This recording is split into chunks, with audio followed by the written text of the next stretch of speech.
শেষটাও হলো না আশানুরূপ। উজবেকিস্তানের বিপক্ষে হার দিয়েই সমাপ্তি হলো বাংলাদেশের মেয়েদের মিশন অস্ট্রেলিয়ার। যে ম্যাচ ঘিরে ছিল সব প্রত্যাশা, তাতেও হতাশই করল ঋতুপর্ণা আফিদারা। 3 ম্যাচের 3 পরাজয় সঙ্গী করেই বিদায় নিতে হয়েছে প্রথমবারের মতো খেলতে যাওয়া এএফসি নারী এশিয়ান কাপ থেকে। ম্যাচের শুরু থেকেই দাপুটে ফুটবল খেলেছে উজবেকিস্তান। বাংলাদেশকে চাপে রেখে কয়েকবার রক্ষণে হানাও দেয় তারা, ফলাফলও পায় দ্রুতই। 10 মিনিটে দারুণ এক আক্রমণ থেকে নিখুঁত ফিনিশিংয়ে উজবেকদের এগিয়ে দেন খাবিবুল্লায়েভা। এরপর 23 মিনিটে ব্যবধান দ্বিগুণ করতে পারত উজবেকিস্তান, কিন্তু মারিয়া মান্দার অসাধারণ ট্যাকেলে অল্পের জন্য রক্ষা পায় বাংলাদেশ। খেলার 31 মিনিটে সমতায় ফিরতে পারত বাংলাদেশও।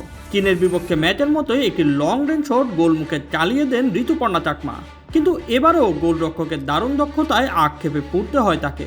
42 মিনিটে প্রতিপক্ষের ভুলে আবারও গোল করার সুযোগ এসেছিল বাংলাদেশের সামনে। বক্সে ঢুকে কোহাতি কিস্কুর জন্য ভালো সুযোগ করে দিয়েছিলেন তহুরা, কিন্তু তা কাজে লাগাতে পারেনি বাংলাদেশি এই ডিফেন্ডার। এতে পিছিয়ে থেকেই বিরতিতে যায় পিটার বাটলারের শিষ্যরা। বিরতির পর নিজেদের কিছুটা গুছিয়ে নিয়ে আক্রমণের ধার বাড়ায় বাংলাদেশের মেয়েরা। অল্প সময়ের মধ্যে কয়েকবার আক্রমণেও যায় ঋতুপর্ণারা, তবে বাংলাদেশের সব প্রচেষ্টা ভেস্তে দেয় উজবেকিস্তান। দ্বিতীয়ার্ধে শুরু করে নিজেদের গোল উৎসব। 62 মিনিটে সম্মিলিত আক্রমণ থেকে দিলদোরা উজবেকদের পক্ষে ব্যবধান দ্বিগুণ করেন। এর 4 মিনিট পরেই দিলদোরা নিজের দ্বিতীয় ও দলের পক্ষে তৃতীয় গোল করে বাংলাদেশকে ম্যাচ থেকে ছিটকে দেয়। ম্যাচের 70 মিনিটে ভিএআর এর কল্যাণে রক্ষা পায় বাংলাদেশ। গোলরক্ষক মিলির হাত থেকে বল কেড়ে নিয়ে জালে পাঠান উজবেকিস্তানের আসালকন।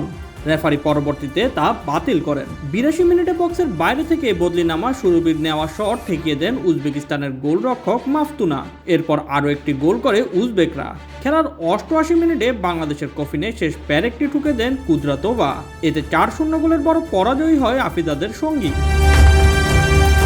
এশিয়ান কাপের প্রস্তুতি নিয়ে প্রথম থেকেই ছিল নানান অভিযোগ। বাফুফের কর্মকর্তা ও কোচ পিটার বাটলারের পাল্টাপাল্টি কথার তীরের মাসুলি দিতে হলো পুরো দলকে। প্রথম 2 ম্যাচে লড়াকু পারফরম্যান্স দেখালেও শেষ ম্যাচে যেন মুখ থুবড়ে পড়ে বাংলাদেশের মেয়েরা। এর দায় যতটা না খেলোয়াড়দের, তার চেয়ে হয়তো অনেক বেশি বাফুফের। Shoaib Shams, BD sports time.